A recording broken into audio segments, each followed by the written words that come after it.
ఈరోజు నా అటైర్ మీకు చాక్లేటీగా అనిపించినా కూడా, మీరు నమ్మాల్సిన విషయం ఏంటంటే, వరల్డ్ చాక్లేట్ డే అయిపోయి చాలా అవర్స్ అయిపోయింది. అయినప్పటికీ కూడా నేను మీ ముందుకు రెడీగా ఉన్నాను. డార్క్ చాక్లేట్ అనేది అన్‌హెల్తీ అని చెప్పడానికి. ఎంత అన్‌ఫెయిర్‌గా ఇది అనిపిస్తుంది గదా! అవును, అన్‌ఫెయిర్. అందుకే దాన్ని మనం డార్క్ చాక్లేట్ అన్నాం. జోక్ అండి. నవ్వు రాకపోతే ఇంక నేనేం చేయలేను. ఫస్ట్ థింగ్ వచ్చేసి లేబుల్ ఇష్యూస్ అండి. దీనికొచ్చేసి మనం -1 ఇస్తాం. ఎందుకంటే డార్క్ చాక్లేట్ అని పేరు మాత్రమే ఉంటది.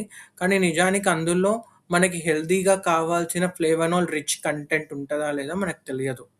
జనరల్లీ ఏమనుకుంటారు అంటే dark chocolate equal to healthy అనుకుంటారు. బట్ అలా కాదు. Flavonol rich equal to healthy. అన్ని డార్క్ చాక్లేట్స్‌లో ఫ్లేవనాల్ అనేది ఎక్కువ ఉండదు. కొన్ని డార్క్ చాక్లేట్స్‌లో ఫ్లేవనాల్ కాస్త తక్కువే ఉంటది. సో, మీరు అదృష్టవంతులై నిజంగా మీకు ఆ ఫ్లేవనాల్ రిచ్ డార్క్ చాక్లేట్ గనక దొరికితే, పక్కా ఆ ఫ్లేవనాల్స్ వల్ల +1 పాయింట్ వస్తదండి. ఎందుకంటే అవి యాంటీ ఆక్సిడెంట్స్. నేను యాంటీ ఆక్సిడెంట్స్ గురించి ఆల్రెడీ నువ్వుల గురించి చెప్పేటప్పుడు చెప్పాను.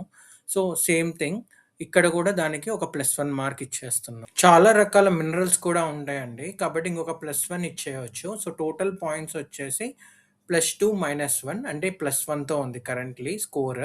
లడ్డు గారి బీఎంఐకి గూడా మెయిన్ కాజ్ ఈ చాక్లేట్ అండి. ఈ చాక్లేట్స్ వచ్చేసి క్యాలరీస్ చాలా ఎక్కువుంటాయి. వాటి వల్ల ఏమిటంటే షుగర్ ఉన్న వాళ్ళకి కానీ, లేదా బరువు ఆల్రెడీ ఎక్కువున్న వాళ్ళకి కానీ ఇదంత పనికి రాదు. సో, దీనికి కాస్త మనం మళ్ళీ -1 ఇచ్చేస్తున్నాం. సో, ఇప్పటిదాకా స్కోర్ వచ్చేసి 0.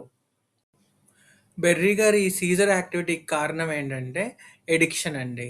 సో, చాక్లేట్ కాస్త అడిక్టివ్ పొటెన్షియల్ ఉంటది. నేనిచ్చేదాకా ఇలా కొడతానే ఉంటారనమాట. సో, చాక్లేట్ జూసినప్పుడు ఆగుతారు. సో, ఇలాంటి ప్రాబ్లమ్స్ కూడా వస్తాయి చాక్లేట్ వల్ల. So, -1 again. సో, ఇప్పటిదాకా స్కోర్ -1. చాక్లేట్‌లో షుగర్ కంటెంట్స్ ఎక్కువుంటాయండి. సో, ఎక్కువుండటం వల్ల ఏమవుతుందంటే, ఒక్కొక్కసారి యాక్నే ఒస్తాయి.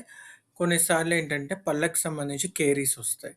సో, ఓవరాల్‌గా మంచిది కాదు పళ్ళకి గానీ, చర్మానికి కానీ. దీనికి కూడా మనం ఒక -1 ఇచ్చేస్తున్నాం. So, total score -2.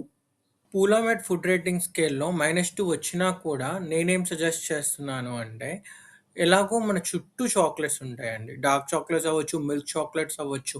మీరు ఏ షాప్‌కెళ్ళినా కనిపిస్తాయి. పిల్లలు ఆఫ్‌కోర్స్ మారం జేస్తారు. సో, కనీసం ట్రీట్ లాగా అప్పుడప్పుడు ఇవ్వటంలో ఎలాంటి ప్రాబ్లమ్ ఉండదండి.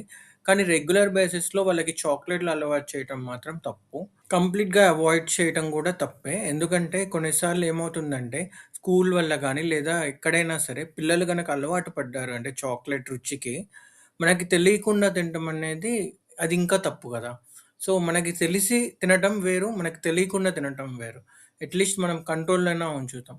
సో, కంప్లీట్‌గా వాళ్ళ లైఫ్ నుంచి చాక్లేట్స్‌ని అవాయిడ్ చేయటం అయితే కరెక్ట్ కాదు. డార్క్ చాక్లేట్ అప్పుడప్పుడు పెట్టండి. మళ్ళీ పుడతామా ఏంటి?